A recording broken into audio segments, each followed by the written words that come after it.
Halo, apa kabar pemirsa? Bertemu lagi bersama saya Supki Abdul dalam Warta Parlamentaria. Kami sudah menyiapkan beragam informasi seputar kinerja dan juga kegiatan dari anggota Dewan Perwakilan Rakyat Republik Indonesia. Inilah Warta Parlamentaria selengkapnya.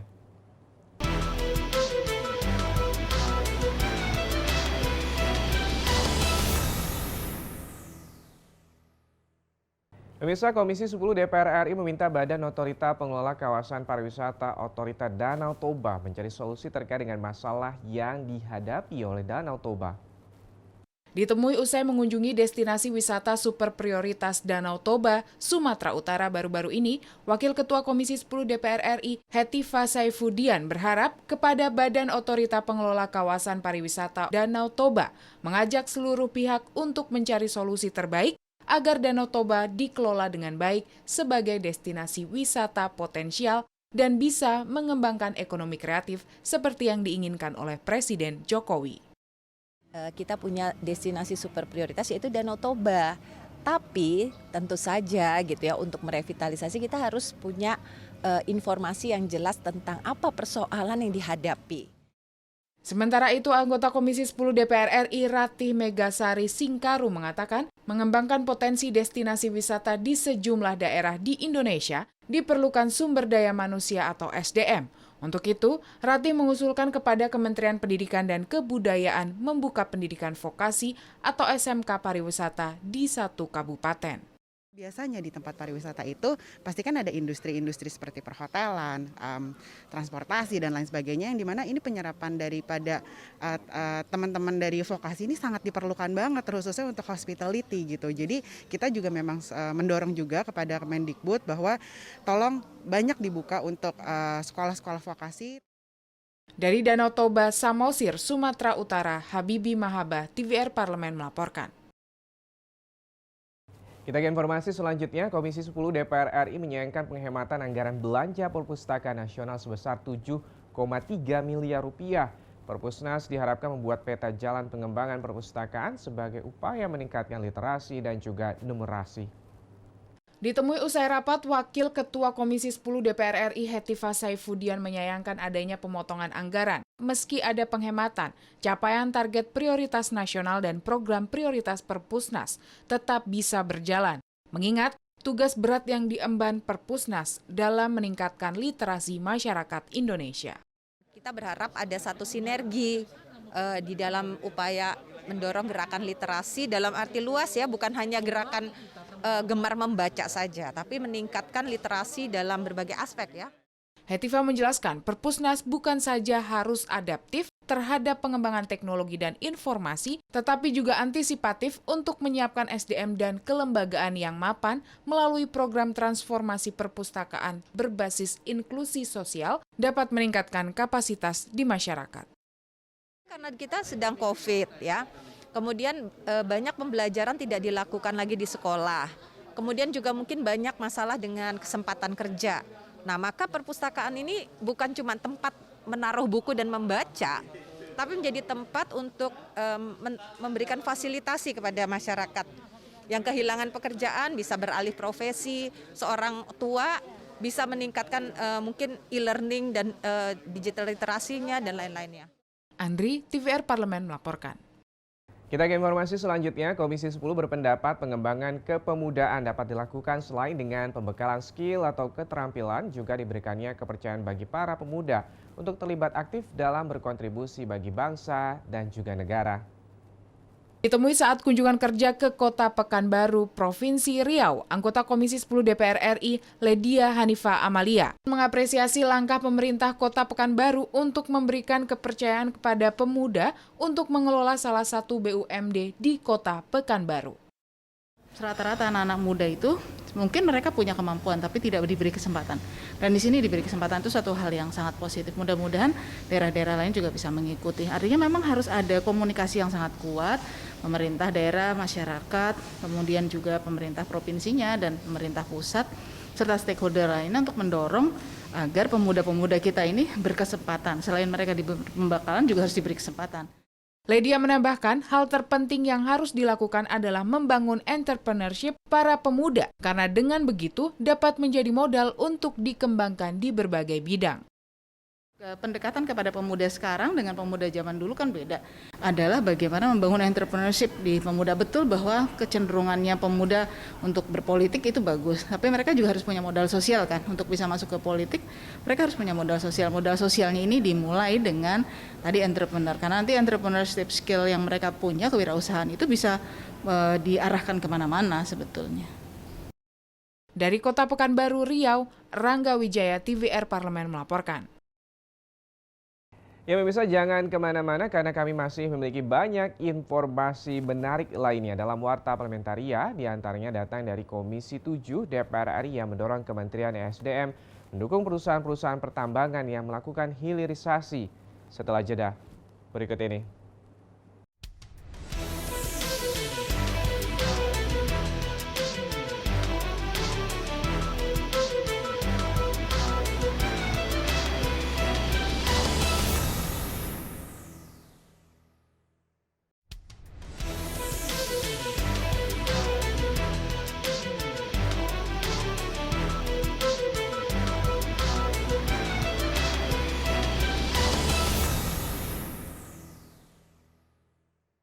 Pemirsa, Komisi 7 DPR RI mendorong Kementerian ESDM mendukung perusahaan-perusahaan pertambangan yang melakukan hilirisasi dengan memberikan berbagai insentif sehingga perusahaan tersebut bisa terus beroperasi dan juga lebih berkembang.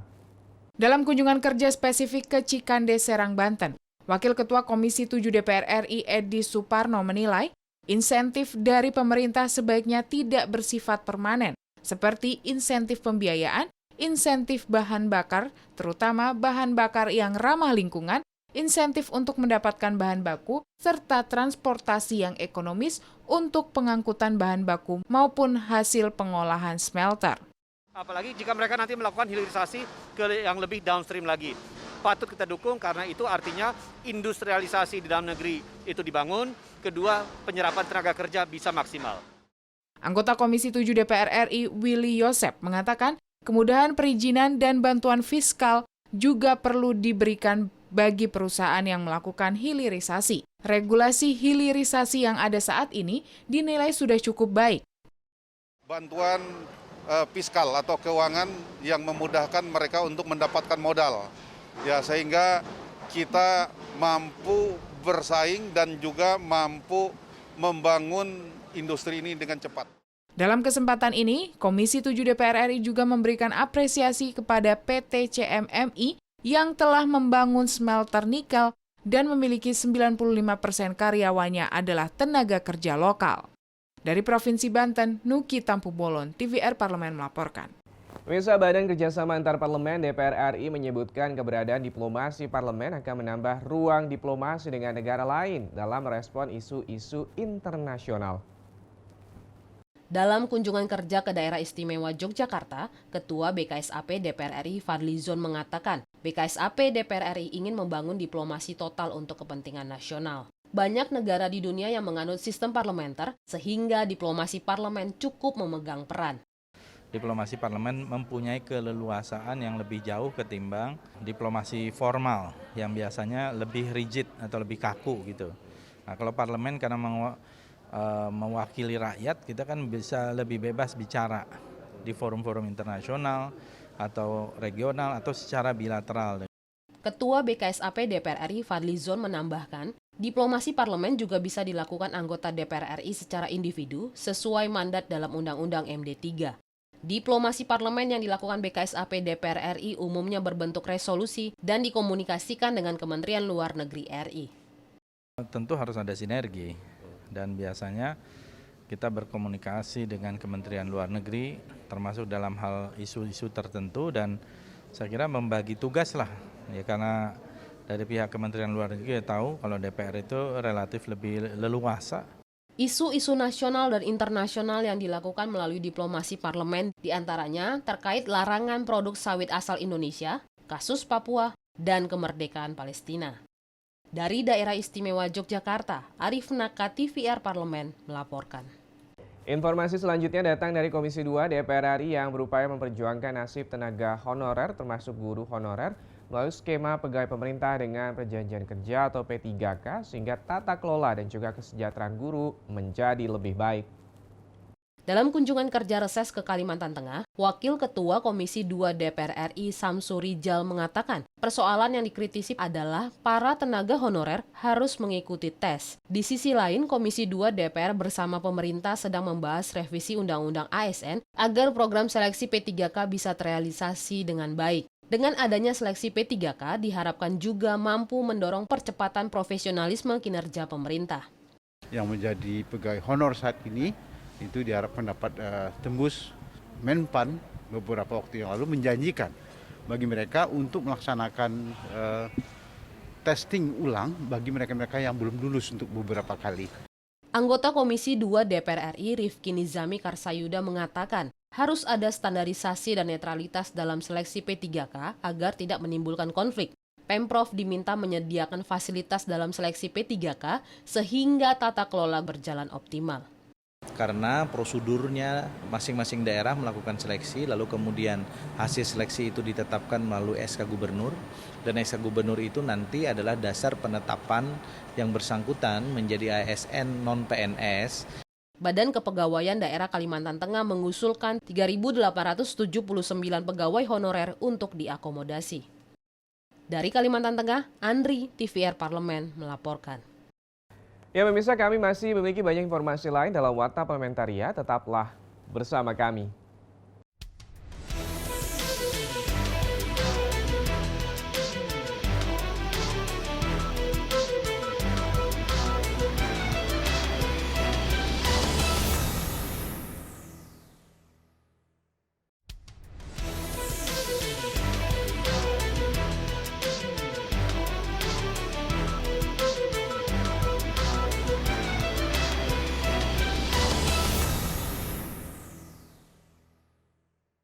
Pemirsa, anggota Komisi 5 DPR RI optimistis pembangunan tol Serpong Balaraja atau Serbaraja bisa meningkatkan konektivitas dan juga pertumbuhan ekonomi di wilayah Banten dan juga sekitarnya. Saat kunjungan kerja spesifik ke Banten dalam rangka percepatan pembangunan konstruksi Jalan Tol Serbaraja Seksi 1A, Hairul Jaman menilai dengan adanya tol Serbaraja, distribusi logistik dan berbagai komoditi perdagangan bisa berjalan dengan lancar di wilayah Banten dan Jakarta dengan daerah lain. Selain itu, tol Serbaraja diharapkan mampu mengurai kemacetan yang sering terjadi di wilayah perbatasan Jakarta, Banten, dan Jawa Barat. Tol ini sangat strategis, yaitu untuk menunjang semua aspek tentunya ketika ini ada. Inilah akan pertumbuhan perkembangan di wilayah Banten di sini, ya. Sehingga semuanya bisa dapat tumbuh berkembang. Anggota Komisi 5 DPR RI Hamid Nur Yasin memberikan dukungan penuh agar pembangunan tol Serbaraja selesai tepat waktu. Tol Serbaraja akan memberikan multiplier effect atau dampak ganda khususnya di sisi perekonomian dan transportasi. Karena memang ketika tol ini nanti jadi akan mempunyai multiplier effect yang luar biasa, baik itu akses transportasi maupun pertumbuhan ekonomi. Nah, masih ada beberapa kendala tadi, terutama yang sangat krusial memang di mana-mana itu masalah pembebasan lahan. Ya. Jalan tol Serbaraja memiliki panjang 39,8 km. Untuk seksi 1A memiliki panjang 5,15 km. Dari Provinsi Banten, Fajar Ilhami TVR Parlemen melaporkan. Warta Parlementaria kita tutup dengan informasi dari anggota Komisi 7 DPR RI yang mendukung penambahan royalti komoditas logam timah secara berjenjang dan juga penambahan saham ke PT Timah untuk Pemda Kepulauan Bangka Belitung. Di gedung DPR RI Jakarta, Bambang Patijaya mengatakan penambangan timah di Kepulauan Babel harus memberikan manfaat untuk meningkatkan kesejahteraan masyarakat serta menambah pendapatan daerah dan negara. Meski begitu, dampak lingkungan yang timbul harus ditangani dengan baik. Untuk itu, skema royalti berjangka bagi daerah penghasil perlu diubah karena besaran 3% saat ini sangat rendah. Bahwa jangan sampai kemudian ketika royalti ini kita tingkatkan, ini kemudian akan menyebabkan biaya produksi daripada pertimahan itu menjadi meningkat sehingga timah Bangka Belitung tidak kompetitif. Nah, tadi saya usulkan bagaimana jika kita berpikir tentang royalti berjenjang bila Pak Gub. Sementara itu, Gubernur Kepulauan Babel Erzaldi Rosman mengaku royalti dari hasil penambangan timah belum memberikan dampak signifikan terhadap pembangunan daerah. Masyarakat sekitar penambangan juga tidak mendapatkan nilai tambah. Dengan penambahan saham PT Timah bagi Pemda, diharapkan bisa memperkuat pengawasan dalam mengeluarkan kebijakan yang bermanfaat. Kita bisa menanggulangi sedikit banyaknya kerusakan-kerusakan lingkungan yang ada. Memang untuk menambang tidak bisa tidak pasti akan rusak, tapi bagaimana kita meminimalisnya. Bukan kami berarti ingin memiliki harta ataupun aset yang besar terhadap saham ini. Pemprov Kepulauan Babel mengajukan penambahan royalti dari 3% menjadi 10%. Pemprov meminta kepemilikan saham di PT Timah sebesar 14%. Hilman dan Ridwan TVR Parlemen melaporkan. Ya pemirsa, demikianlah beragam informasi seputar aktivitas DPR RI yang sudah kami susun dalam Warta Parlementaria. Saya Subki Abdul beserta seluruh kerabat kerja yang bertugas pada hari ini mengucapkan terima kasih atas perhatian Anda. Wassalam.